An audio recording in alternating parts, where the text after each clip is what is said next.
Ladies and gentlemen, please be upstanding for the Mayor.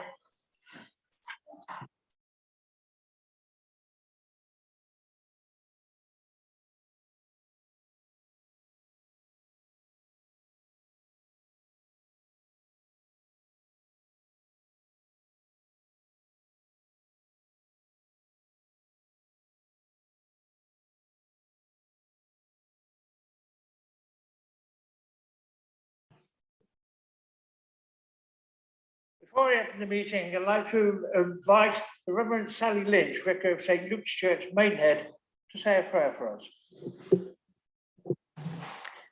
Let's just be quiet for a moment, shall we? And let's leave behind all of the pressures of the day and focus on the evening ahead and the meeting. We bring to mind the things we're going to be talking about and reflect on what we might wish to say and how we might wish to serve others. Go before us, O Lord, in all our doings with your most gracious favour, and further us with your continual help, that in all our works begun, continued and ended in you, we may glorify your name and serve those whom we are here to do. Amen. Amen.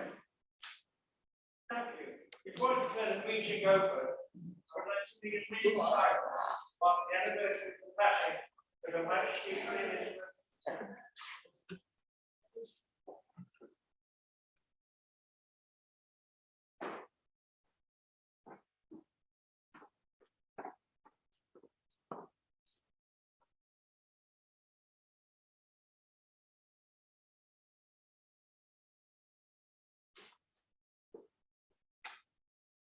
Thank you. Please be seated.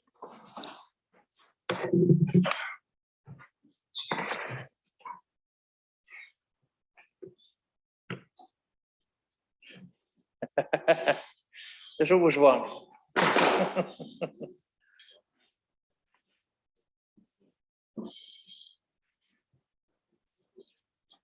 Are we all seated comfortably? Yes, we'll begin then. Good evening. I'd like to welcome everyone to this hybrid council meeting. My name is Neil Knowles. I am the Mayor of the Royal Borough of Windsor Maidenhead, and I will be chairing this meeting. Please note that I'm waiving the requirement within the council procedure rules, which requires members to stand when addressing the meeting. Please remain seated to better enable the PA equipment to pick you up. The meeting is being both recorded and streamed live on YouTube. I would like to remind all attendees, whether here in the room or in the Zoom meeting, that participation indicates consent to the audio and video being streamed live, and acknowledgement that after the meeting, it will continue to be available in the public domain. Please respect that during the meeting, I may need to take short pauses where discuss procedure and matters of procedure with officers. We will now move on to item 1 on the agenda. Are there any apologies for absence? Thank you. I've received apologies from councillors Buckley, Gosling and Majid, and Councillor Wisdom da Costa is joining us tonight remotely. Are there any other apologies that should be noted?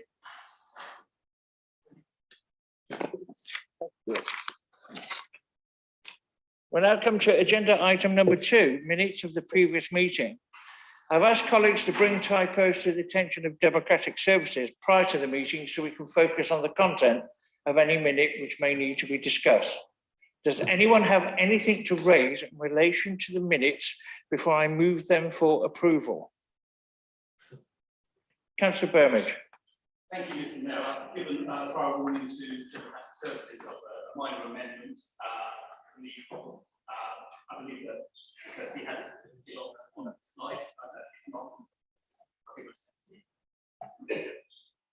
Okay. We're okay with that amendment? There we go. Here comes the screen. Thank you. Yeah, it's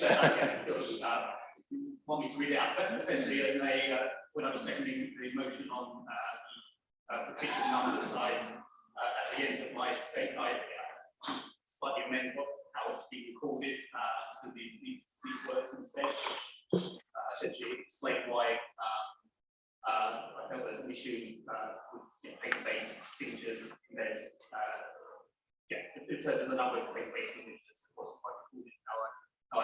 said it, so this really working. So you're proposing that change. Do we have a seconder of that change? Councillor Wood.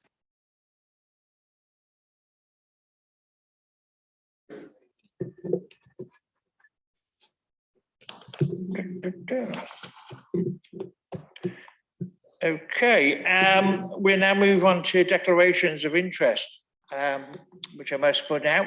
It's set out on the agenda at item 3. If any councillor has an interest to declare on any of the items in tonight's agenda, please indicate by raising your hand and I will come to you in turn. Kirsty, has anybody joining remotely indicated an interest? Nobody joining remotely, but So, failed to see you there, sorry. Couple of things this evening. Just to raise a very brief interest relating to a personal matter, which is on my register of interests. I'm closely affiliated with the Climate Emergency Coalition. So in relation to the emergency motion brought by Councillor Davies, I just wanted to raise that matter, but to confirm I approach that debate with an open mind. Thank you. I think that's acceptable. Thank you, Councillor Burmage. No other interest indicated, and not for anybody in line. Agenda item 4, which is the Mayor's communications, always a highlight of the meeting, I think, where we explore what I've been up to since the last meeting. I haven't got the screen coming up in front of me at the moment, so I'll have to depend on the monitor here. I managed to get out and visit the Windsor Forest ploughing competition in Windsor Great Park. It's quite a closed community. Again, kind of led for the auspices of former Councillor Colin Rayner and his team, promoting countryside.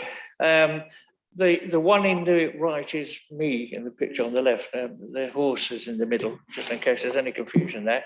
It was a lovely day out, and especially the art of horse-drawn ploughing, because it's a dying art, it really is, and it's wonderful that these people keep things going. Next, please. With the Arts Trail, Cookham and Maidenhead Arts Trail, a fabulous day out visiting. I managed to get to about 4 different venues. There were 51 local artists displaying the craft and artwork they produced. It was absolutely a wonderful day and great fun. Next, please. This is a bunch of people you might recognise that I've bumped into outside the Boyne Hill Golf Club, the cricket club, after the late summer tournament there. It was a lovely afternoon of cricket, and I turned up just at the end, and every single one of those people didn't buy me a pint. I'll hope you know. Just so that. Next, please. Hurley Regatta coming back. A lot of events are coming back from COVID now, and this is one of them. A wonderful afternoon down by the river, watching the rafts and hoping they didn't fall apart. It's kind of a regatta with a difference. It's a fun regatta. Next, please. Lovely day out at Queen's Court and their Hawaiian summer party. The lady on the bottom left there, she's 100 years old. And she was actually part of the campaign group that got the original outdoor swimming pool in Windsor built, which is quite amazing, really. She unusually didn't have anything to complain about the new leisure centre. She thought it was quite nice, so that's a positive thing. But it was a lovely day out. Next, please. Double visit here. One is to the Armour Road Centre, which is now the long-term home of Windsor Homeless Project and the Churches Together charities. That was just before they found out they got the National Lottery funding. So it's extremely, extremely good news. And on the right is a very wet day at the Maidenhead Regatta, which is a proper regatta. And you'll be pleased to know that I stayed indoors all day. All day. Next, please. There's a picture of me there at a little visit down to the Guards Polo Club, where they seem to be trying to entice me to go down there for some visits. And the other one is visiting the Sea Cadets on Stowell Road in Windsor, one of the oldest Sea Cadet units in Britain. And they're working towards fundraising now to extend their building. They've got a waiting list for youngsters to join of around 50, 60 children. It's completely mad. They just don't have the space. And this is the dividend from COVID. All of a sudden, people's children want to get engaged. Next, please. And Garden in Bloom ended. This is visiting Helen and Alison's winner in Dedworth. We got around, we found some lovely gardens again in Old Windsor, and I'm sure all you people that went round your wards, it's the nicest duty we do as a councillor, and it never fails to put a smile on people's face when you knock on the door. Even there's people who go on social media and then call your names afterwards. It's kind of like Next, please. This is a lovely day out. Active Eyes is a charity based in Maidenhead. All the people here in these pictures are visually impaired to one degree or the other, some to a great degree. And they go out and do odd things. They're actually playing crazy golf in the rain. And it was quite good fun. They put a blindfold on me so I could experience what it's like. But to make it more challenging, they had a blind lady lead me round. So we scored nothing. But this is the sense of humour they have. They're fantastic. And everything they do somehow ends up with a meal and a visit to a pub. And it's a wonderful, again, volunteer-led organisation. Just a small thing, but it's fabulous. Next, please. And this is our starring role with the lead member for Windsor, where we got the fountain going. That is the Platinum Jubilee Fountain. It has all sorts of nicknames in Windsor, which I won't go into. But it is a wonderful thing to fill up water bottles. I don't think people have understood it. Somebody complained about hurting their knee, trying to get their face underneath it, but I don't think people quite understand it. But again, while people are queuing to get into Windsor Castle, it's in a good place, isn't it? You know, for people to get hydrated. And I think that may be it. We got anything else? This is former Mayor Christine Bateson. Christine presented to the council on departure a wonderful quiche. It's the Gaelic name for, Scottish Gaelic name for one of these silver salvers where you pass a drink around between friends. And this was when she came up before the last meeting, and we arranged a presentation. She should see it nicely labelled and in the cabinet. Next, please. And this is me being photobombed by somebody at Legoland on a visit. We all went up there to see their future thing. I'm told there's quite a likeness. I'm not too sure. The guy with the chain on is not Lego. And next, please. This is a lovely day out as well. Both myself and Simon Bond went to various days with the Relay for Life event in Ascot. It was actually a lovely day. It always is, very emotional. I know Simon enjoyed it as well. It's a nice day. Next, please. And that is it for Mayor's communication. I hope you don't mind the sort of slideshow, but I think it does better than putting a dry list of things up there. And it allows me to get my tuppence worth in to promote a few local charities and things I've visited as well. And you'll notice this evening down in the lobby, we had Dingley's Promise, which is a superb small local charity. And so I do hope you engage with them and got a pamphlet or something out of them. They're a wonderful, wonderful educational resource. We now come on to the next item, which is public questions. We have 3 public questions this evening. Members of the public who submitted questions in advance of the meeting were notified yesterday that written answers to each question had been published to the council website and will be displayed on the screen where feasible. They have therefore been given the opportunity to consider the response. Excuse me for a second. To consider a response and prepare a supplementary question to ask if so desired during the meeting now. A total of 30 minutes is available for the supplementary questions. Any supplementary questions not dealt with during the meeting will be dealt with by way of a written answer. I'll now invite each public questioner to ask their supplementary question in turn.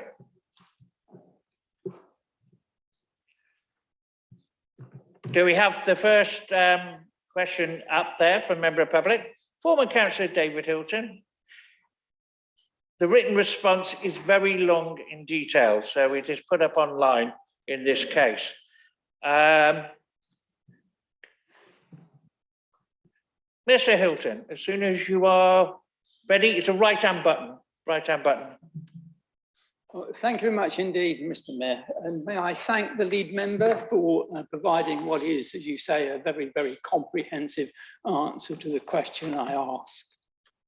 But I sent the lead member evidence that Highways Development Control appears to consider climate change as the highest and perhaps only priority, and are making up parking policy on that basis. They do not use the word balance, but just talk about a climate emergency. Now, in my view, policy is the responsibility of the administration and not officers. But focusing on the word balance in your answer, will the emerging parking strategy consider those who live in areas with poor public transport, who rely upon their cars, and also the vitality of visitor destinations such as Ascot Centre, where parking is crucially important?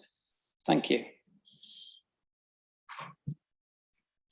May I seek a response to the original answer? Yeah, yeah, thank you for that, that extra question. I think you're quite right that policy is the responsibility of the administration. Of course, you were part of the administration that passed the BLP, so we've got your administration to thank for that. Part of the BLP includes a policy on active sustainable travel, and that talks about parking in the round with, as you quite rightly say, other areas, including public transport. In my answer, I talked about the need to have both pull and push factors in changing and getting that modal shift to more active and low carbon forms of travel. I disagree where you say that climate change is the only consideration in the policies. I think, and in the way the officers are assessing these things, I think they are taking a balanced approach. But I think you're quite. It's right to say that we do need to look at public transport as well, and obviously, finances are tough. We've obviously also not inherited a particularly great financial position either. So we are trying to invest where we can in public transport as part of the as part of the process. And we do also have policies where it's required. We can ask for developer contributions under Section 106 to help both with infrastructure such as cycling, walking infrastructure, but also infrastructure relating to public transport and also shared mobility such as car schemes. So I think we do need to look to the future, and I think this is the right approach. Thank you again for your questions. Thank you, Councillor Bemidge. And our next public question. Just wait a second until it reveals.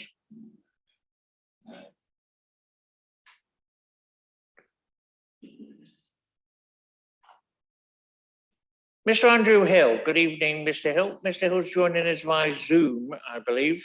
Yes, good evening. This is the question, and do we have the written response, which will come up in a moment? We'll just take a few moments to read the written response in this case, so we understand the context. It's a bit of a read, but it's worth reading.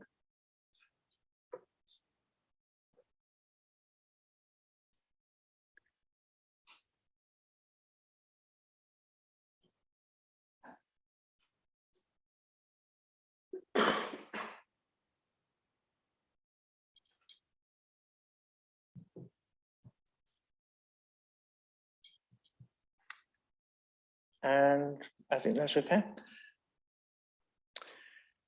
Mr. Hill, if you have a supplementary question and would like to ask it. Thank you. Councillor Werner, thank you for visiting Strand Park and for the tireless work of Councillors Mark Howard and Mandy Bra. You are all rightly fighting for a group of residents more harmed than any others in the borough over the last 4 years. The answer tonight is shocking. You say senior officers were aware of the law, but chose to give the will of Parliament a, quote, low priority. Officers surely cannot prioritise which laws they do and do not obey. There are children on this dense site now forced to play around cars, having been cut off from their recreational ground, despite the guarantee of this amenity in the site licence that RBWM itself issued. So the question, who today does RBWM take to be the current active holder of the site licence with responsibility for the safety of the children? And when do you expect to restore access to their rightful recreation and playing ground? Councillor Werner, if I could ask you to respond.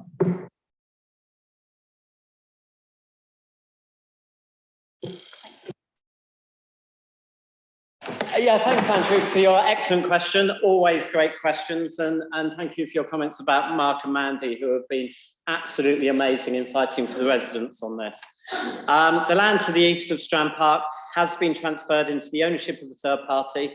The council are currently seeking specialist legal advice in relation to the licensing issues at Strand Park.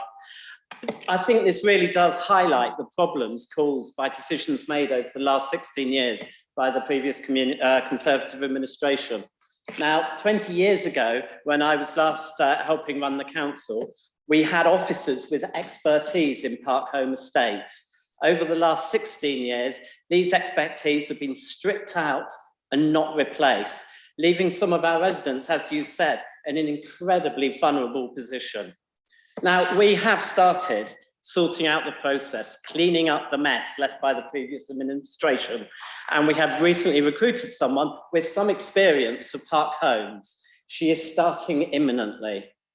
We want the council to get back to the position of being a champion for the residents across the whole borough, rather than just looking after developers. So I'm sure we're going to be able to get this sorted out. Thank you very much, Andrew, for your question. Really appreciated. Kirsty, if we have the next public question.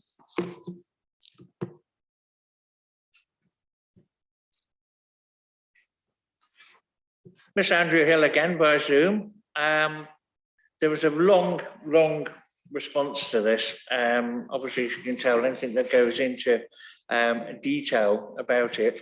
Have you got a supplementary question, Mr. Hill? Yes, I do. Thank you.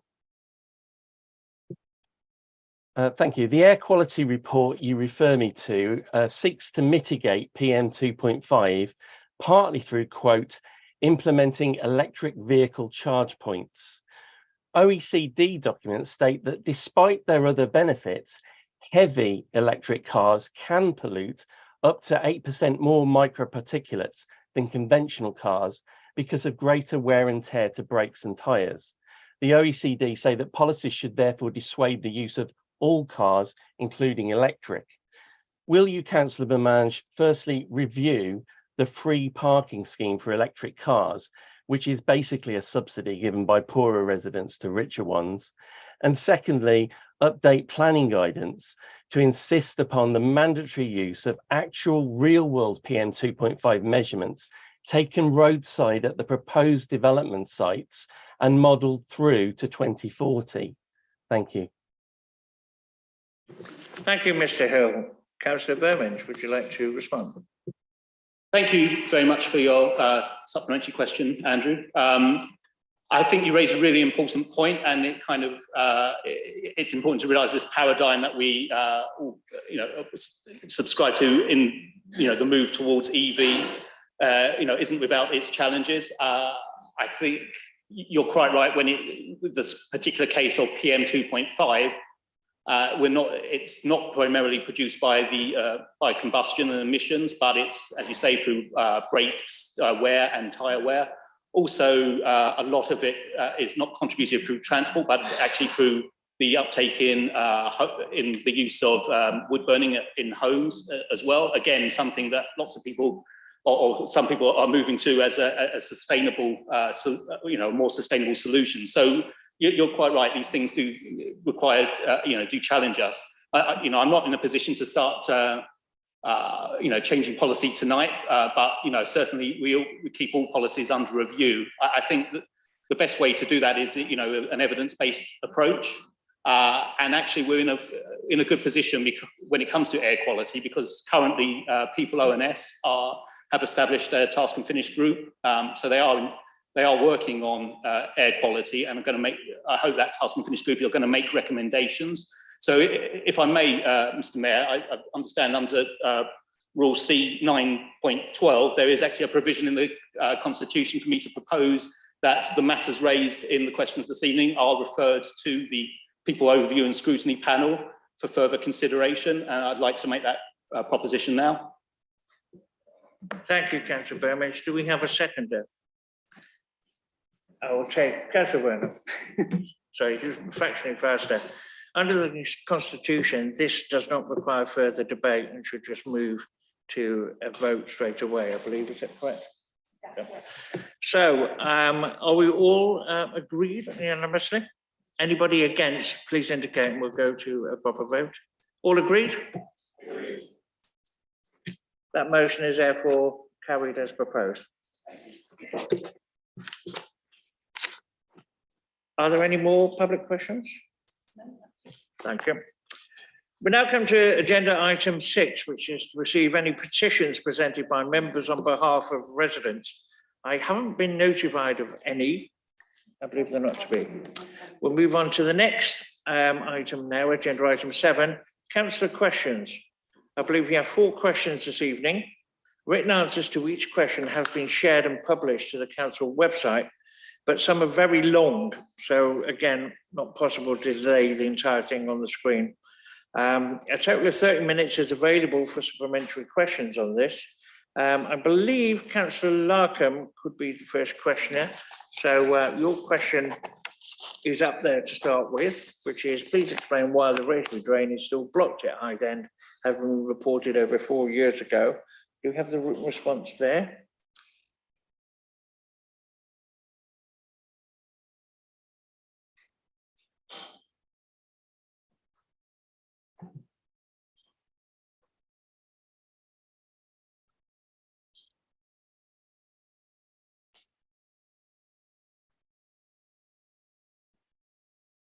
Does anybody need any more time to read that? Or is it all digested?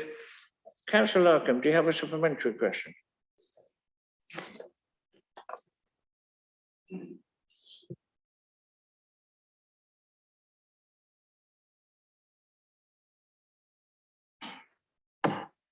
Thank you, Mr. Mayor. Good evening. Thank you, Councillor Coe, for a very accurate answer.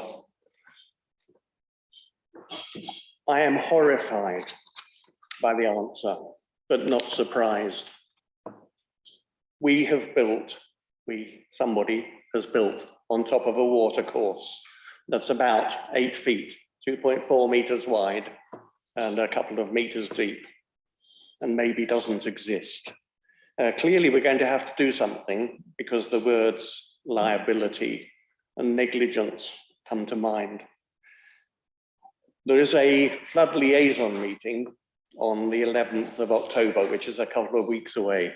Perhaps, Councillor Coe, you could arrange for a report that details precisely what is wrong and offers the options to put it right. Thank you. Councillor Coe, if you could respond.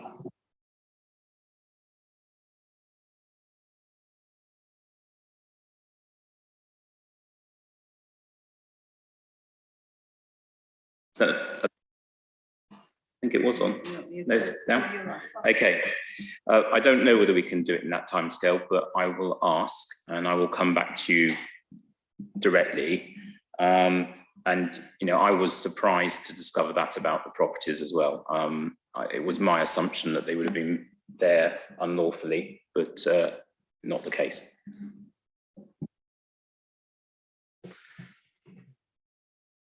And I believe the second question is also from Councillor Larkham.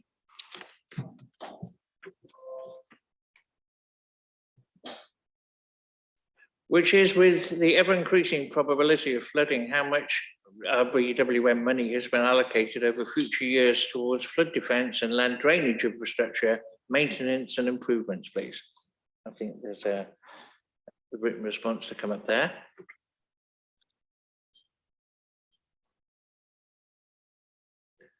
Councillor Larkham, do you have a supplementary question? Thank you, Councillor Jones, for your very short, succinct reply, which appears to be short of money. Okay. I have heard the numbers of £10 million talked about repeatedly over the last few years. I'd like to ask Councillor Jones what she knows about the £10 million and more specifically, the £53 million that should have gone into the partnership funding for the River Thames scheme Channel 1, which was removed from the scheme back in July 2020. The River Thames scheme today, which will protect Datchet, Horton and Wraysbury, is going ahead without Channel 1. And the Environment Agency, I'm informed, have already spent £70 million on a scheme that hasn't produced any improvement yet. But I look forward to whatever happens in the future. Thank you. Councillor Jones, if I can invite you to respond.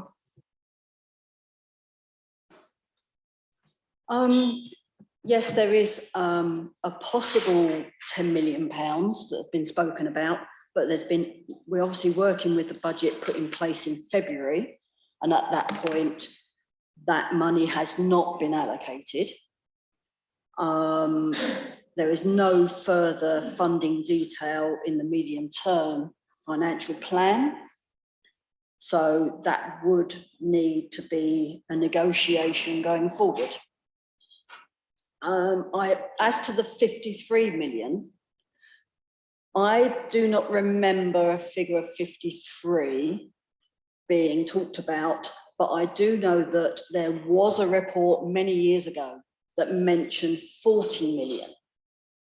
I'm trying to unearth that report at the moment, not having a lot of luck, but I will keep at it. But it never actually got into the budget sheets. Thank you. Do we have another question, I believe, from Councillor Story?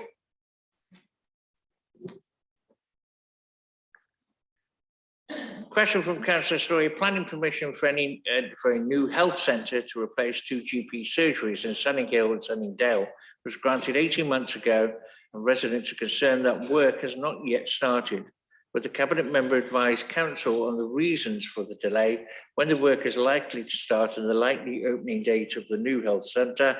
And Councillor Berminge did provide a written answer, which is here.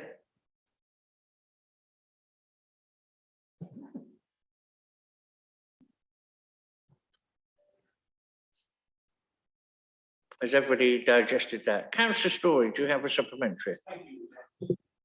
Thank you very much indeed for your answer, Adam. I asked this question on behalf of the 16,000 residents who are patients at 2 very old GP surgeries, one in Sunninghill and the other in Sunningdale. It's an important question because, as the doctor said at the time of the planning application, both surgeries do not meet NHS requirements. It's good the decision notice was issued last week, though the 18 months it took to do this does seem rather a long time, but now it's been issued. My supplementary question is very simple and straightforward. Would you ask the Cabinet member responsible for health, Councillor Del Campo, and those borough officers who meet regularly with Frimley Health, if they would try to find out when work on this new health centre is likely to start and when these 2 GP surgeries are likely to close? And I'd appreciate them letting me know what they've been able to find out. Thank you. Thank you, Councillor Story. Bearing in mind that the supplementary is normally addressed to the is Councillor Del Campo willing to answer part of that, or Councillor Berminge and Del Campo together? Okay. I'm happy to answer that, and thank you very much for the supplementary question. In fact, I may have preempted what you were going to ask. So I've had the opportunity to speak with Councillor Del Campo, who, as well as being the lead member for with responsibility for health, is also the chair of the Health and Wellbeing Board, which you probably know meets regularly with in partnership with NHS Trust. So in this case, it's NHS Frimley ICB who are involved in this project, which it's long overdue, I agree, and there's of course, a lot of residents who are desperate for this new health hub. There's a Health and Wellbeing Board coming up on the 10th of October, so in a couple of weeks' time, and Catherine's already asked whether this could be added to that agenda, a verbal or written update about the status of this project. So I hope we do get some clear answers very soon from the NHS. Also, I think they'll be asking, we've also asked them to report on other matters, including the walk-in at St Mark's in Maidenhead, which I know, again, is a very important issue for people in the primary health sphere. So this, we want to work with our partners in the NHS, and I think this is a good forum to do that. So fingers crossed we both get positive answers after that meeting. Thank you very much. Thank you. Thank you, Councillor Burmage. And next we have, I believe, Councillor Sharp. Do we have Councillor Sharp's question up?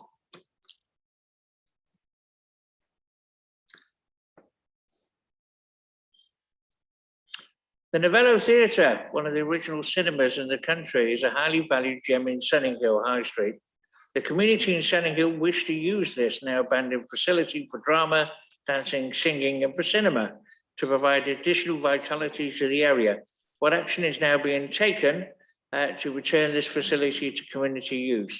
There was a very long response about the history of the Novello Theatre, which was published online, and I'm sure people with an interest know the history behind it. Councillor Sharp, in the absence of displaying the entire written answer, are you happy with that written answer as it came forward, and do you have a supplementary, or would you like anything to add before we go to the supplementary? Hang on a moment, there you go. Thank you for the response, and the response that I've seen is obviously very disappointing for the community in Sunninghill, and I'd note that the Novello Theatre is in fact one of the only buildings in the south of the borough which the council actually owns and has control over. After 25 years of minimal use of the Novello Theatre by a Maidenhead-based theatre school, my residents would love to have access to and use of the Novello Theatre, so it's very disappointing to hear the state that it's got into. It would provide an ideal space for additional community events and village activity, but given that the council has provided funding for arts projects in Windsor and Maidenhead, will the council commit to a full review with the community for the opening up of the building to provide additional facilities which the community badly needs down in the south of the borough? Thank you. Thank you, Councillor Sharp. Councillor Reynolds. Mr. Mayor, and thank you for your question and supplementary, Councillor Sharp. You're right that there is a significant cost to refurbishing or rebuilding a facility that's approximately £1 million. That significant cost is completely out of bounds to the borough at the moment due to the significant financial pressures that we've inherited from 16 years of the previous Conservative administration and the £200 million debt pile that we are currently sitting on. We have to take a serious look at the site and understand what it's capable of. We've got to understand its best purpose and its best fits within the constraints of the resource that we've been given. If a community group were to approach us tomorrow and suggest they would take over the site and buy it from us as a council, I would be more than happy with my colleagues to consider such a request. No such dialogue has been had at any point by either you, your colleagues, or any residents with us. So that is an offer which I will more than happily have on the table. You said about 25 years of minimum use, and it's sad that it's got into the state that it has, and I completely agree, which is why under this administration we are beefing up the property team to ensure they are actually able to conduct regular inspections, which was not happening under the previous administration, which is how it got into this mess in the first place. Thank you. I think that's now complete, isn't it, for councillors' questions? So we'll now move on to agenda item number 8, motions on notice. This evening, we have 2 motions for consideration, which can be debated for a maximum of 30 minutes. The mover of the motion will have the right of reply before the motion is then put straight to the vote. The second, of course, can speak initially or wait and reserve the right to speak at the end of it. 5 minutes per speaker. First motion is appearing on the screen just now. It's been submitted by Councillor Alison Carpenter. Councillor Carpenter, would you like to introduce your motion?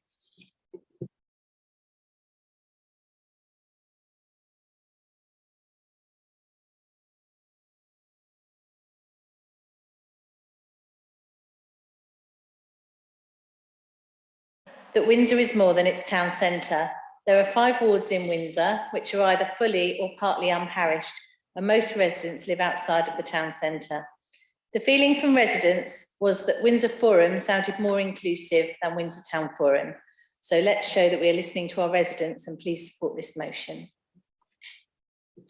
Thank you. Do we have a seconder for this motion?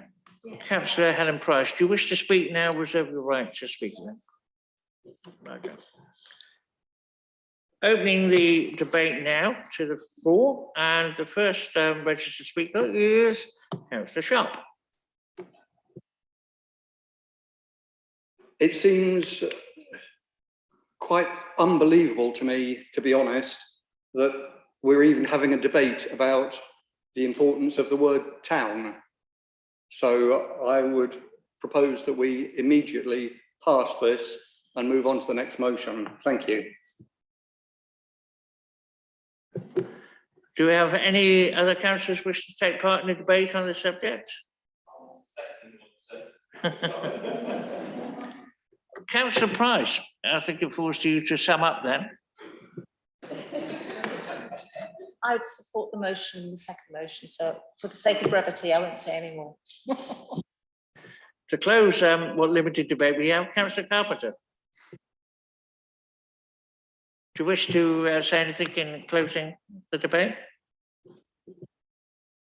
Yes, that's right, yeah. No, I don't really have anything further to add. Just that since I became chair, I tried to listen to residents, and this is something that they've asked for. So that's why I've asked for the constitution to be changed, which apparently requires a motion. So thank you. If there's nobody with anything else to add in that case, is this agreed unanimously? Therefore, it's carried. We have now the next item,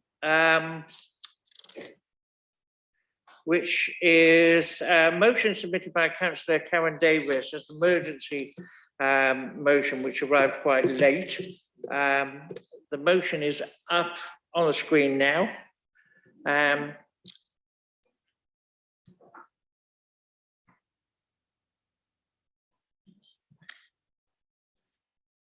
Page 1, I believe there's a second page. Is there a second page to that? That's it. Okay. We'll move that from the screen now to allow us to debate and see who's debating, and then we introduce that just at the end before the vote, so we all know what anybody's voting for. This is submitted and proposed by Councillor Karen Davies. Very much, Mr. Mayor, and thank you particularly for allowing this motion to be added to the agenda. The reason being it's an important issue for the borough, which can't really wait until our next meeting, in 2 months' time in November, and which I wanted to give all members the opportunity to contribute to. Last week, the Prime Minister announced significant delays to the planned phasing out of diesel and petrol cars and gas boilers, and also scrapped commitments to make homeowners and landlords upgrade the insulation on their properties. Given that in 2020, gas and other heating fuels in domestic use contributed to 29% of the borough's carbon emissions, and vehicle usage contributed 33% of the borough's total carbon emissions.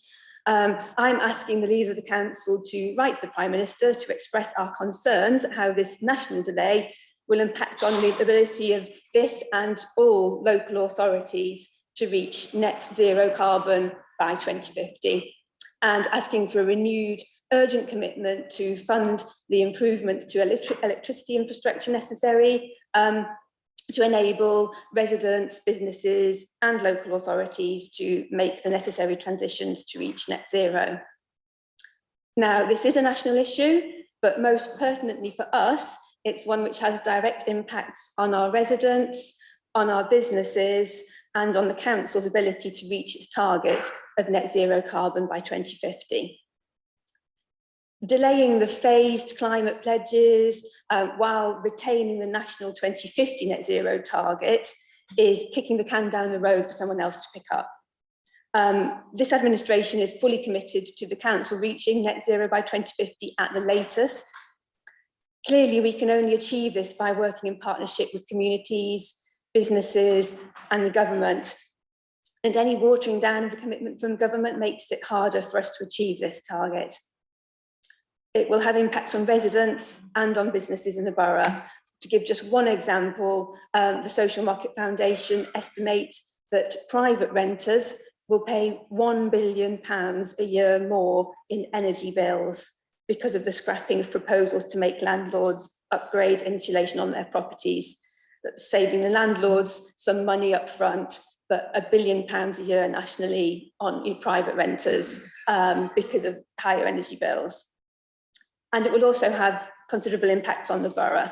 Phasing is really important in the trajectory towards net zero.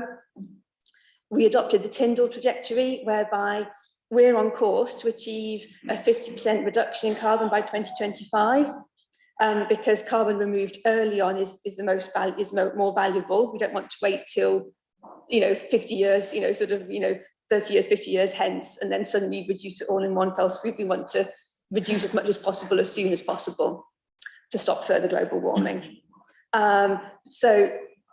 But it gets harder as time goes on. We've picked the low-hanging fruit and it gets harder. In order to keep achieving further reductions, to take one example, if there's only an 80% phase out of oil and gas powered boilers by 2035, then there are going to be a lot of oil and gas powered boilers still operating in 2050, by which time we're all supposed to have achieved net zero as a nation. Crucially, this U-turn on climate pledges is abandoning the cross-party consensus, which I believe has benefited this vital work over the last few years. And we have everyone from the National Trust to Boris Johnson to the Ford Motor Company, so there's someone there for everybody, saying that this is a bad idea. So I hope that all members can support a return to consensus on this subject. Thank you. Thank you, Councillor Davies. Do you have a seconder? Councillor Reynolds, do you wish to speak now or to reserve round? Councillor Reynolds.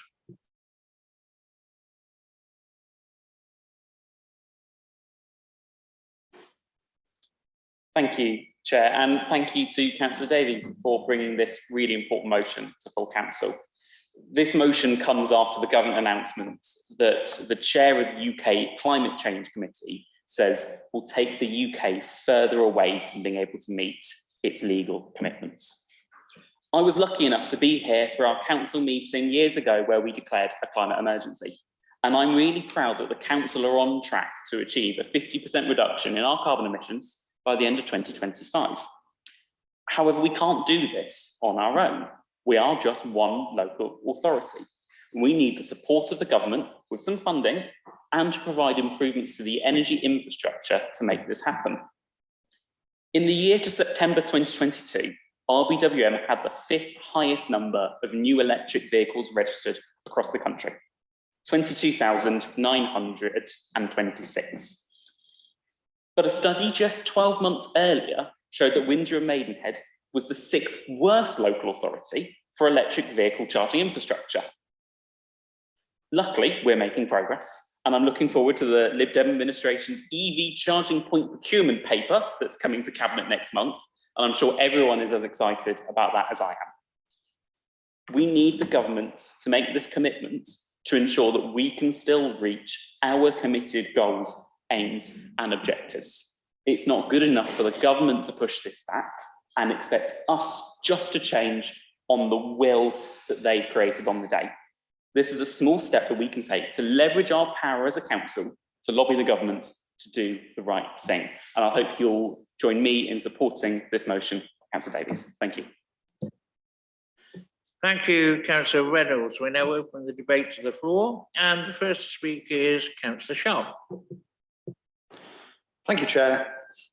We all know that climate change is important, and we all know that we all have to take action. But I think we're in danger here of expending more carbon dioxide talking about this thing than actually getting on with those sort of things. So absolutely write a letter. I'm not sure if it'll do any good really, but please go ahead and write a letter if you want to. Thanks. Next to speak, Councillor Tizzy. Thank you, Mr. Mayor, and thank you, Councillor Karen Davies, for introducing this very important motion. Now, I mean, this week, the Prime Minister Rishi Sunak has made multiple backtracks on environmental commitments that are vital if the UK is to meet its target of net zero by 2050.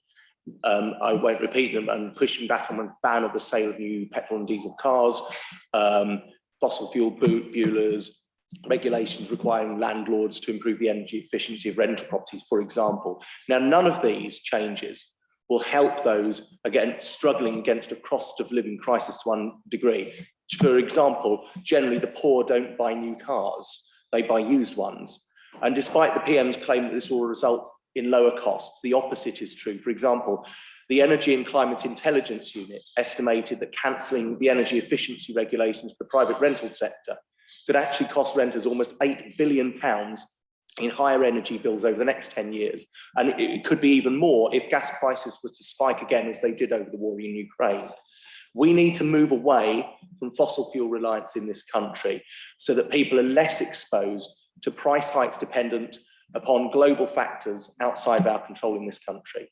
And in the long run, the Independent Office of Budget Responsibility has estimated that the cost of not hitting net zero to be double the cost of reaching it. Now, businesses are also very much against these changes. Car manufacturers, for example, most have already planned the investment and production plans to meet the previous 2030 target. And those who invested early will be reluctant to do so in the future.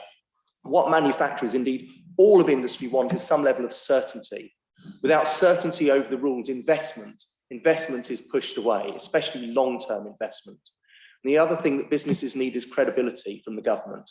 They need to believe that if the government says something, particularly as it relates to long-term targets and long-term planning, that they make good on their promises. Why would you invest if you're not sure that the rules will suddenly get changed tomorrow? Now, the government claims that they're still committed to net zero by 2050, but expert after expert are saying this claim, which is already really close previously, now has no credibility.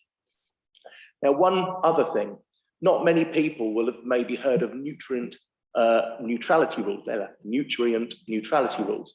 These require developers to ensure that excess nutrients were not released into rivers and streams.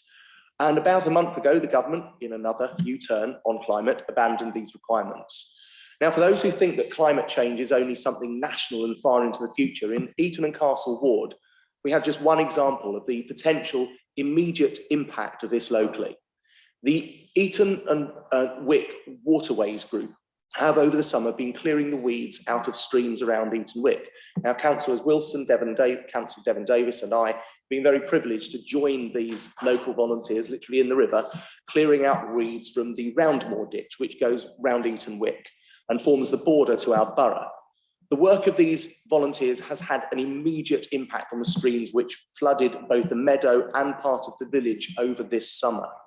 But the weeds will come back if there are excess nutrients here and in rivers around the country. So we have to do something. This has an immediate local impact. Why are the government abandoning these climate targets? A cynic might say that this is to drive a wedge for political advantage, but I think it's simpler. I think that the current Prime Minister is weak and afraid of one wing of his party. But whatever the reason, we need the government to reinstate these targets and provide some certainty and some credibility to their climate targets, both for us locally and for future generations. Thank you, Councillor Tissing. Can I ask for I suppose, for brevity, that we stick to the point of the motion a bit more tightly, please, from this point on. Councillor Moriarty. Thank you, Mayor. I won't go over the comments that have already been made. I generally, though, think it's a real shame that just as I kind of feel like society is starting to get behind the idea of the climate emergency, that something so public and so prominent might dampen that. Now, I do think it's quite an achievement to unite someone like the Ford Motor Company and the National Trust on climate. That's quite an achievement, so that shouldn't go without saying. But it's more for small businesses that I worry about, particularly in the context of the borough. So some of you may or may not be aware of the ESG standards, the environmental social governance standards that a lot of major corporations are signing up to. There's different levels to that standard, but scope 3 is the one that's coming down the line. What scope 3 means is that these large organisations will not only have to demonstrate their own climate credentials, they are going to have to demonstrate and record the climate credentials of their entire supply chain, many of which were the sorts of organisations I was lucky enough to be watching pick up awards at the recent Maidenhead and Windsor Business and Community Awards. And it's those organisations that are going to have their opportunities clipped if we are not able to support them in meeting their own climate targets, in their own climate infrastructure. So yes, we might write a letter, and yes, I'm sure it will be ignored. I can't imagine that Rishi is sitting there waiting for us to get in touch with him, but we need to demonstrate to residents that we won't let something like this go ignored, and also we'll keep fighting to support them and their own business opportunities as well. Thank you, Councillor Moriarty. Councillor Del Campo, please. Thank you, Mr. Mayor. I think most of what I wanted to say has been covered, so I will keep it very brief. One of the reasons that's often given for dialing back on clean technology is that it is prohibitively expensive, and that's true. It is currently, it's much more expensive to buy an electric car than a petrol-powered car, but that is because it is emerging technology. It's currently niche. But we want that technology to become mainstream, and then when it does, it naturally becomes affordable. So, I'd really like the Prime Minister to actually be talking to the manufacturers, working with them, rather than springing surprises on them. Thank you. Thank you, Councillor De Campo. Councillor Richard Coe. Mr. Mayor, we in the Royal Borough are on the front line of climate change. The people in Datchet, Horton, Raceby that Councillor Larkham comes along every meeting and reminds us about, they're in the front line of climate change, as their homes are going to get flooded more frequently as rainfall increases. And these are people who have loyally voted Conservative for years and years and years until last May. So first of all, when they needed their flood alleviation put in, that wasn't done. Now the government wants to turn on the tap of heavier rainfall due to climate change. Climate change isn't an abstract idea in a distant future. It's happening now. We see it in our weather. We see it in the bushfires in Australia and America. We see it in flooding in Bangladesh. We see it in stronger hurricanes in the Caribbean. And we are seeing it in increased peak rainfalls here in the UK. One of my duties brings me into regular conversations with the Environment Agency. One of the facts that's going to affect us is that the extra capacity put in by the Jubilee River is getting used up by increased rainfall at peak. The flood evaluation for areas around the river will move, and properties that have been protected will move back into a position of being vulnerable. But instead of taking action now, never ready Rishi, the infamous inaction man, is just going to kick the can down the road to whoever takes over from him after the election. It's not good enough. I don't think enough voters are going to fall for it to save his bacon. But in the meantime, another year or two will be lost.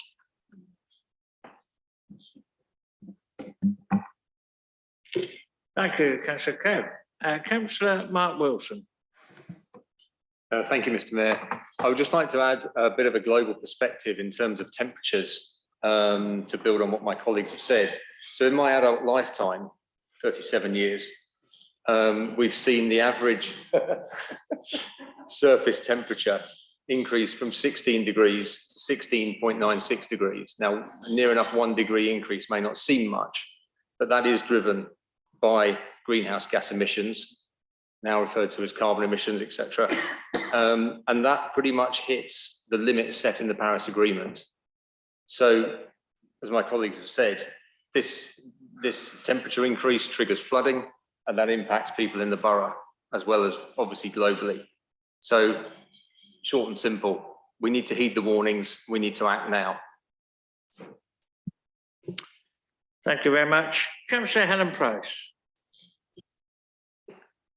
Very short. I think about, in my case, my grandchildren and what we're bequeathing to them, and it frightens me, and we should be doing absolutely nothing to make it worse. We should be striving to actually do more than we are currently doing, because I fear what they're going to live through. Councillor Gary Reeves. Thank you very much for the opportunity to speak. And I want to thank also fellow Councillor Davies for bringing this motion forward. And we've talked about the electricity and putting that into the letter. Our highways contracts are being linked to CPI, and the inflation is still struggling to come down, well, anytime soon, as far as I can see. Our value of the road improvements that we have available to us is lessening by the day. And I would like to ask that potentially we could consider an addition to this motion of writing a letter to the Prime Minister, which I find quite unbelievable that Councillor Sharp doesn't have belief in Rishi Sunak. Will take actually a well thought out position from us and actually take it into account. But I'd like to ask that such a valuable opportunity to show a strong representation of our public's opinion could include support for additional funds to support our highways improvements. We talk about things like cycle lanes, cycle routes, plus also a large number of potholes and also the increasing deterioration in our roads. And that's lessened by the current issue that we have with funding, and will increase the PM 2.5 from brakes and tyre condition that is obviously impacted by the really rough roads that we have to actually drive across. So I think it's not just electricity. I'd like to also consider to add to the letter some funding to be considered to actually improve highways, and particularly cycle lanes and cycle routes. That's a more active way to actually get people, to actually get us closer to what we think we can achieve, which is our target of net zero by 2050. And I apologise for my attire. I did actually cycle here today, so I am biased. So. Thank you, Councillor Reeves. Can we tidy that? That's obviously an amendment to the motion. Correct. It is a request if it could be considered. Are you willing to accept it? Yeah. No, yeah, just to include it in the letter would be appreciated. That's accepted by Councillor Davies. That's absolutely fine. Thank you, Councillor Reeves. Councillor Berman. Thank you, Mr. Mayor. I'll keep it brief. I just wanted to raise the point that when we talk about net zero 2050, obviously, 2050 is getting nearer and nearer, but it still feels like, a fair way in the future.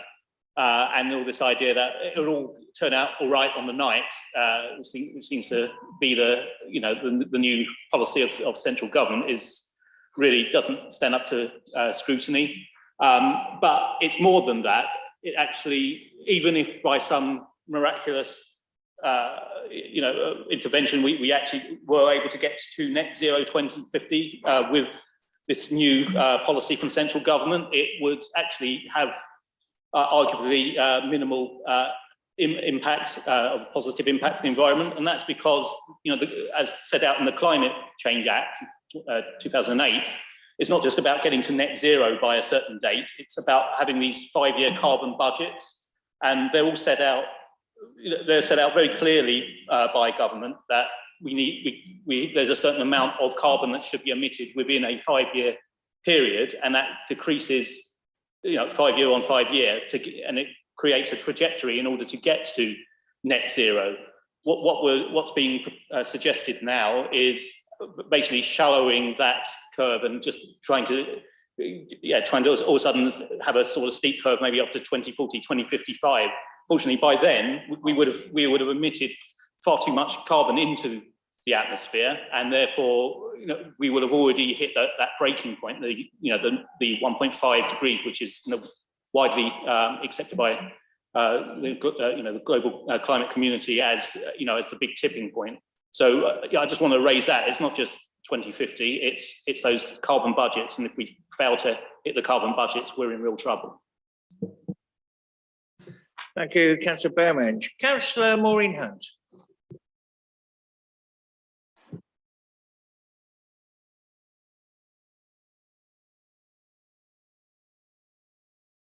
This on the whole sounds very good, but I'm delighted to hear that we're still going to hit the target by 2050. And we're still sticking to the target of reducing emissions by 68% before 2030. Now, if I looked at a few things, and cutting carbon emissions from electricity generation so far, so we've been very successful in that. And these have fallen by around 3/4 since 1990, which is very good. And the use of declining fossil fuels for electricity. So the proportion of electricity generated by renewables, like wind and solar, has grown to around 40% in the last few years, up from just over 10% a decade ago. So the government is doing things. Now, the buildings account for about 17% of the UK's greenhouse gas emissions, mainly due to burning fossil fuels. And the government has committed to installing 600,000 heat pumps a year by 2028 to replace the gas boilers. So heat pumps use electricity rather than gas, and three times more efficient than a boiler. And they're offering grants, the government is, of £5,000 to help homeowners in England and Wales installing heat pumps. So I would like to hear further more comments. Thank you. Thank you, Councillor Hunt. Councillor Mandy Brown. Thank you, Mr. Mayor. Just want to, lots have been said, don't want to sort of keep on. Just wanted to remind, as a chair of licensing panel, we have talked about taxis going by 2030, 35 to electric or hybrid cars. So this is backtracked by the Prime Minister. I think I support the motion by Councillor Davies.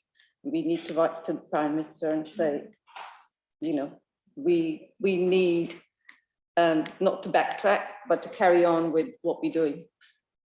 Thank you. Thank you, Councillor Brown. Councillor Lynn Jones. Thank you, Mr. Mayor. I do have concerns around electricity charging points regarding cars, batteries, disposal, looking to the future of these things that I can't see how they're going to cope with. I do have concerns about global warming, especially when other governments aren't following our lead.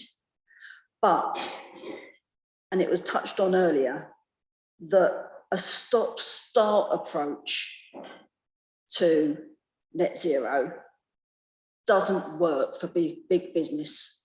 It just doesn't work.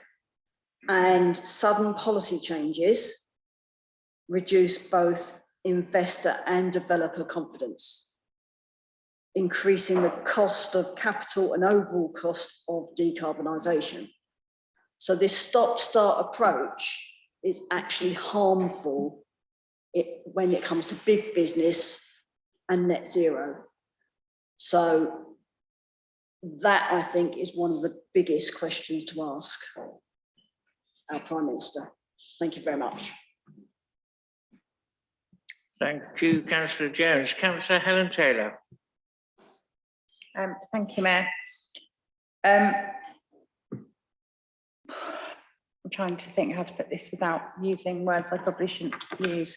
I was going to ask for an amendment, but following Councillor Reeves' discussion and Councillor Werner's kind offer to just add it to the letter, I wondered if Councillor Werner would be so kind to also add in something to ask the Prime Minister to start looking now at funding grants and costs, echoing what Councillor Del Campo said about talking to the manufacturers for the cost of electric cars. The problem we have is many people want this. They want to get on board, they want to do their bit, but they can't because of the cost. And if we stop and start, that's never going to change. I drove past a vehicle fire on the M40 about a week ago, and it was an electric car. And that thing went up in 4 minutes flat. The fire engine was still 5 miles away and it was gone. And if this is like, you know, the infancy of the electric cars and batteries, we need to carry on production. We need to carry on making them better so it's safer, it's more affordable.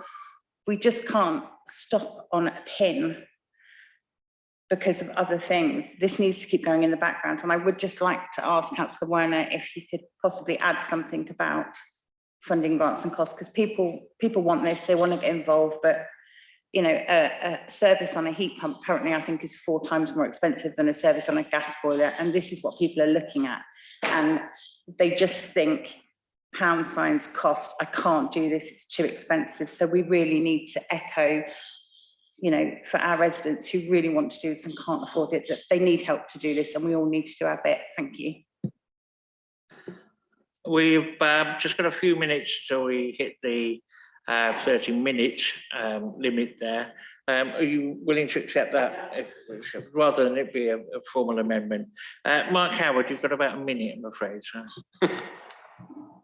I would just like to add that to Councillor Taylor's points there, a lot of people do want to take part. A lot of people do want to do their bit. However, one of the things which you almost stole my point on there, I think a moment ago, is about the ability to access people who are able to help you achieve these goals. There is a skills gap. There are a lot of people who can help you install and manage a gas boiler, but there are very few who will be able to help you with an air source heat pump or similar. So at the risk of making this a very long letter that Councillor Werner is writing, I think is that we need to make sure that if we have to take a pause in this drive, that we use it well, and we ask to have funds addressing skills gaps to help people train, to build knowledge, to help people do their bit. And at the moment, we're not seeing that leadership. Leadership is leading from the front, and at the moment, we're seeing leadership somewhere at the back of the queue. So please lead, please make us available and help us do our bit. Thank you, Councillor Howard. As perfect timing, I might say, as we reach the 30-minute limit, just as you complete there. I can now invite Councillor Karen Davies, if we'd like to sum up. Mr. Mayor, thank you very much to members for their support. I'm particularly grateful for Councillor Reeves, Councillor Taylor's and Councillor Howard's excellent suggestions. Obviously wrote this motion pretty quickly, sort of off the back of last week. So yeah, some brilliant suggestions there, which Councillor Werner has indicated that he would be really glad to include. On Councillor Hunt's remarks, interestingly, I was just reading this afternoon about how the government's claim that the UK has done better than other countries on cutting emissions is actually based on decarbonisation carried out decades ago and not under the current government.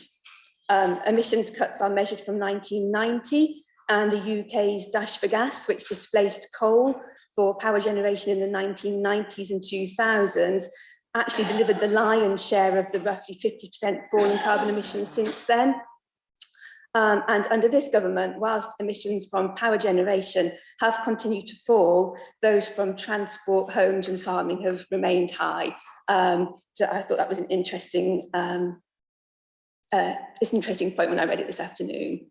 Our opposition, to sum up, our opposition, this council might not make any difference to national government, but I think this is such an important issue that we have a duty to do something about it.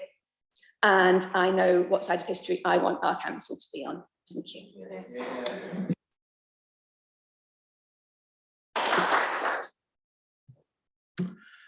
We reached the end, therefore, of the debate. Can we have the motion back on the screen, please? And there's a couple of added paragraphs to your letter, which appeared during the process of the debate.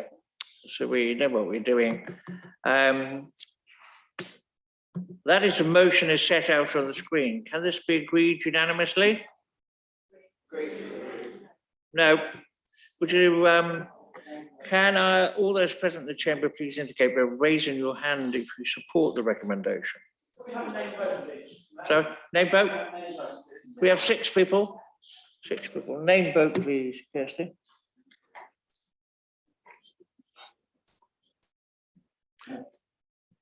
Yes, Councillor Baskerville, is that a point of order there?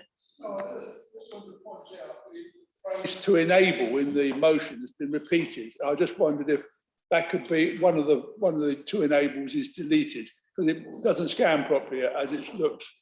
If okay, we'll pick that up with the agreement of the proposer. Everybody agreed? Yes. So we now need a name vote. No.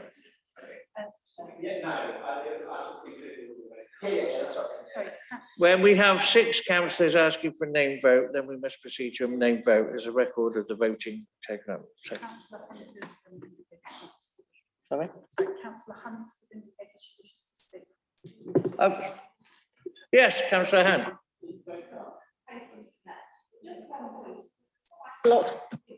Made this evening. I can't hear. That I would support and think are really good. However, there's some things I don't think it's worth. I would like to say we haven't seen the motion. We haven't seen the motion. Right, can we just play the motion again, please? The full motion.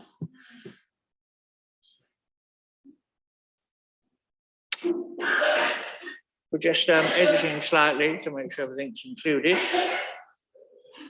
Council asks the leader of the council to write to the Prime Minister to express our concerns at how this national delay will impact on the ability of local authorities to reach net zero carbon, and asking for an urgent renewed commitment to funding the improvements to electricity infrastructure necessary to enable residents, businesses and local authorities to make the necessary transitions to reach net zero. I see that as encompassing everything we discussed and the additions that were placed in. Does everybody agree? The original proposal and secondary all in agreement. Does that make it a bit clearer, Councillor Hunt, what the motion actually is? Yes, it does. Thank you. So, Councillor Waters. We only produce 1% of carbon, don't we, on the whole? I'm sorry, Councillor Waters, the debate's finished. We're voting now, so we've got a name vote voted for. So we will now proceed with the name vote. Thank you, Councillor Hunt. Sorry, Councillor Hunt, I promoted you or demoted you, depending on your mood.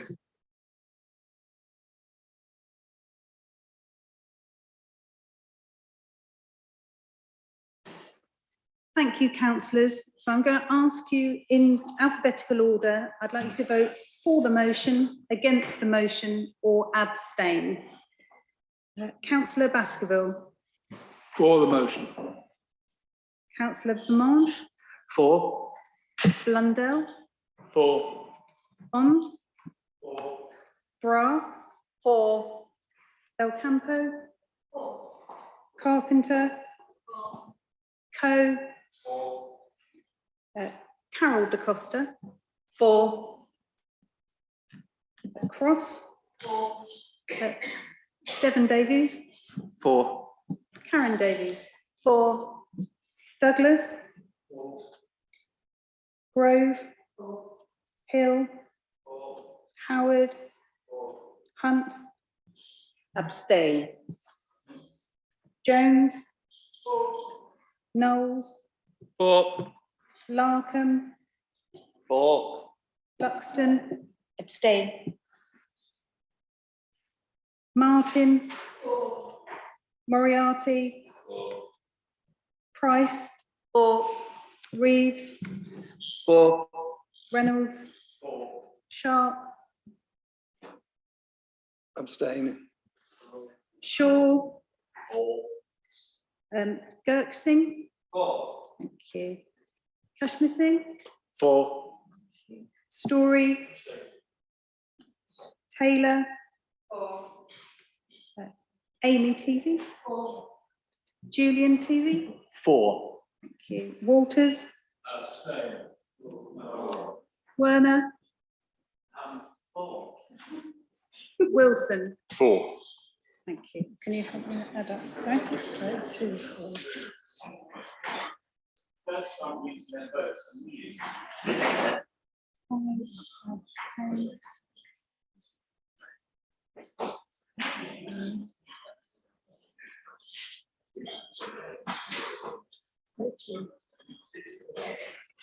Now, a bit of silence, please.